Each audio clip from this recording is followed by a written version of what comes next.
झारखंड में दूसरे चरण के विधानसभा चुनाव के लिए प्रचार चरम पर है। राज्य में 20 नवंबर को दूसरे चरण का मतदान होना है। पहले चरण का चुनाव 13 नवंबर को हुआ था। दूसरे चरण के चुनाव प्रचार के बीच एडीआर ने इस चरण के उम्मीदवारों द्वारा दाखिल हलफनामों पर रिपोर्ट प्रकाशित की है। रिपोर्ट के मुताबिक झारखंड विधानसभा चुनाव 2024 के दूसरे चरण की 38 सीटों पर कुल 528 उम्मीदवार मैदान में हैं, जिनमें से 11% महिला उम्मीदवार हैं। अब आइए आपको बताते हैं कि एडीआर की रिपोर्ट क्या है और इसमें क्या है खास। एडीआर की रिपोर्ट की माने तो झारखंड विधानसभा चुनाव के दूसरे चरण में चुनाव लड़ रहे 528 उम्मीदवारों में से 522 के शपथ पत्रों का विश्लेषण किया है।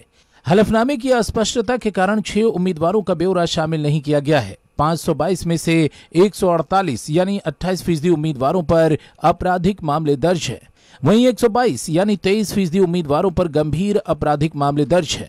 किस पार्टी ने कितने दागियों को दिया टिकट?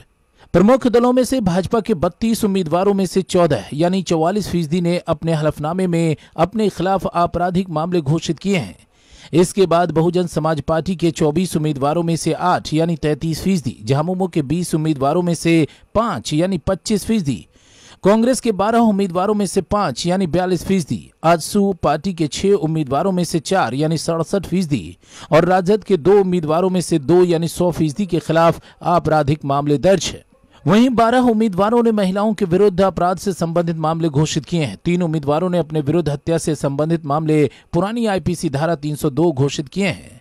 हत्या के प्रयास यानी आईपीसी की धारा 307 और बीएनएस की धारा 109 से संबंधित घोषित मामले वाले 34 उम्मीदवार हैं।